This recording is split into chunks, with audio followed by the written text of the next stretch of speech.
नमस्कार दोस्तों, मैं हूं रोशन और आप देख रहे हैं जीके अफेयर्स यूट्यूब चैनल। दोस्तों, इस चैनल पे आपको प्रीवियस ईयर पेपर का डिस्कशन किया जाता है, तो आप लोग ज़रूर इस चैनल को सब्सक्राइब करके बेल आइकन को प्रेस रखिए। तो दोस्तों, हम एएआई यानी कि एयरपोर्ट अथॉरिटी ऑफ इंडिया में जो पेपर पूछे गए हैं प्रीवियस, उसको हम डिस्कशन कर रहे हैं, क्योंकि एटीसी यानी कि एयर ट्रैफिक कंट्रोल का फॉर्म जो है निकल चुकी है। तो आप लोग ज़रूर भरिए और इसको तैयारी करिए, पेपर हम यहाँ पर डिस्कस कर लेंगे। और इसका पीडीएफ आपको चाहिए तो आप हमारे टेलीग्राम चैनल से जुड़ सकते हैं, जिसका लिंक नीचे डिस्क्रिप्शन में मिल जाएगा। और आपके पास देखिए कोई भी पेपर होता है तो आप gkfs25@gmail.com पे ज़रूर भेज सकते हैं। तो देखिए हमारे पास कुल मिलाकर 18 पेपर है, तो 18 पेपर को एक करके डिस्कस करेंगे। ये दूसरा पेपर है, इससे पहले एक पेपर डिस्कस किया जा चुका है। तो देखिए क्वेश्चन जो है ये कब पूछा गया था, यहाँ पर देख सकते हैं। ये 26 दिसंबर 2015 को शिफ्ट सेकंड में पूछा गया था, शिफ्ट फर्स्ट डिस्कस किया जा चुका है। तो एयर ट्रैफिक कंट्रोल का ही पेपर है, तो इसको ज़रूर देखिएगा। तो देखिए पहला क्वेश्चन था कि world war second began by German invasion on. तो देखिए वर्ल्ड वार जो सेकंड स्टार्ट हुआ था, जैसा कि आपको पता होगा कि वर्ल्ड वार जो फर्स्ट हुआ था 1914 से लेके 18 तक हुआ था। और उसके बाद 1 सितंबर डेट याद रखिएगा। इसमें क्या हुआ कि जर्मनी ने पोलैंड पर आक्रमण कर दिया। जर्मनी जो है किस पे आक्रमण कर दिया?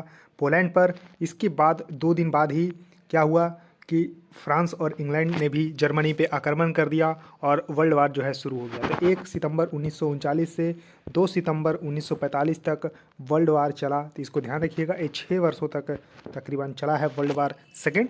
तो इसमें ध्यान रखिएगा कि शुरुआत हुई जर्मनी का पोलैंड पर आक्रमण के द्वारा।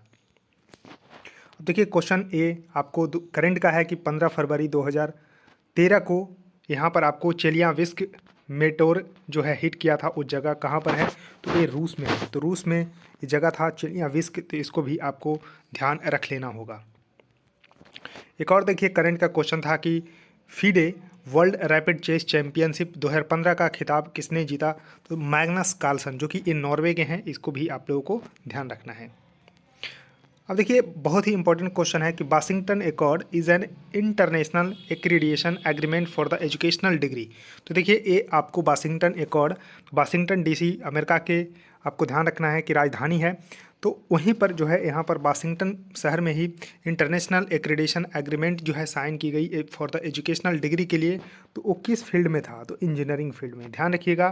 तो देखिए 1989 में ध्यान रखिएगा दोस्तों, 1989 में वाशिंगटन एकॉर्ड जो है साइन किया गया multilateral agreement between bodies responsible for the accreditations और the recognitions of the tertiary level engineering qualification within their jurisdiction who have chosen to work collectively to assist the mobility of the professional engineers. तो ये सब आपको engineering field में जो है accreditation से related है, आपको वाशिंगटन एकॉर्ड जो कि 1989 में साइन किया गया था। इसको ध्यान रखिएगा। अब देखिए क्वेश्चन है कि in India inflation is measure by.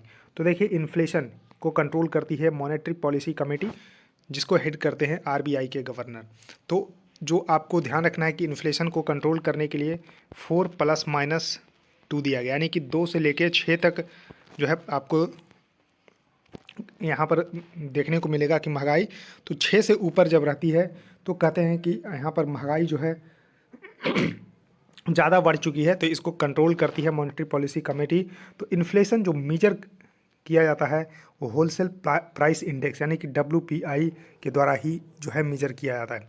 और इसी के बाद फिर जो गवर्नमेंट एम्प्लॉय होते हैं उनके डियरनेस अलाउंसेस जो है बढ़ती हैं। तो ये भी आपको ध्यान रखना है। तो देखिए होलसेल प्राइस इंडेक्स क्या है? तो price of a representative basket of a wholesale goods.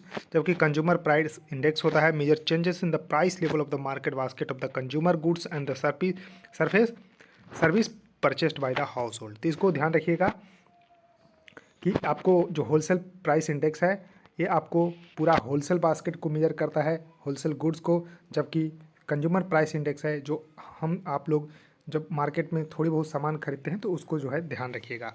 तो महंगाई लेकिन जो मेजर होती है यानी कि मुद्रास्फीति, वो आपको थोक मूल्य सूचकांक संख्या के द्वारा जो है मापा जाता है। अब देखिए क्वेश्चन है कि नेशनल इनकम क्या है? तो ये बाजार मूल्य पर शुद्ध घरेलू उत्पाद है, यानी कि net domestic product at market price. तो इसको ध्यान रखिएगा कि आपको नेशनल इनकम क्या है? तो net domestic product at market price. देखिए क्वेश्चन है कि organism that generate energy using light are, यानी कि प्रकाश का उपयोग करके ऊर्जा उत्पन्न करने वाले जीव को क्या बोलते हैं? तो फोटो ऑटोट्रोफ बोलते हैं। इसको ध्यान रखिएगा, क्योंकि देखिए फोटो मीन्स होता है यहाँ पर आपको लाइट, तो लाइट से जो एनर्जी जनरेट करती है यानी कि ऑटोट्रोफ यानी कि स्वयं, इसको ध्यान रखिएगा। तो फोटो ऑटोट्रोफ इसका करेक्ट आंसर हो जाएगा। उसके बाद क्वेश्चन है कि which techniques is used for the study of the land use pattern, यानी कि भूमि उपयोग पैटर्न के अध्ययन करने के लिए किस तकनीक का प्रयोग किया जाता है? तो देखिए सैटेलाइट इमेजिंग, यानी कि इसरो के द्वारा, अपने देश की अगर हम बात करते हैं तो इसरो के द्वारा बहुत सारे इमेजिंग सैटेलाइट जो है भेजी जाती है। उसके बाद जोग्राफिकल इंफॉर्मेशन सिस्टम है, जीपीएस है, यानी कि ग्लोबल पोजिशनिंग सिस्टम। तो इन सभी के द्वारा ही क्या किया जाता है? तो भूमि उपयोग पैटर्न का अध्ययन किया जाता है। तो इसका करेक्ट आंसर होगा फोर्थ, यानी कि satellite imaging, GIS and the GPS, सभी के द्वारा यहाँ पर जो है यूज़ किया जाता है। उसका देखिए क्वेश्चन है, एक पार्टिकल साइज सॉइल का दिया हुआ है, क्ले 1 से 4 माइक्रोन, सिल्ट 4 से 62 माइक्रोन, सैंड 62 से 1000 माइक्रोन, और जो है बोल्डर यहाँ पर 1000 माइक्रोन से ऊपर का। तो in nature particle size distribution follow, तो इसको ध्यान रखना है। तो ये क्या है? तो नॉर्मल डिस्ट्रीब्यूशन है, तो इसको ध्यान रखना है। मृदा में कण आकार को इस रूप में इस प्रकार से वर्गीकृत किया जाता है, इसको ध्यान रखना है। तो ये है आपको नॉर्मल डिस्ट्रीब्यूशन। तो नॉर्मल डिस्ट्रीब्यूशन है, इसको ध्यान रखिएगा कि क्ले 1 से 4 माइक्रोन, सिल्ट यहाँ पर 4 से 62 माइक्रोन, सैंड को 62 से 1000 micron, and boulder greater than 1000 micron. ये नॉर्मल डिस्ट्रीब्यूशन है। क्वेश्चन है कि which of the following latitude passes through India, तो इंडिया के बीचों बीच जो है कौन सी रेखा गुजरती है? तो आपको ध्यान रखना है कि आपको कर्क रेखा यानी कि ट्रॉपिक ऑफ कैंसर गुजरती है।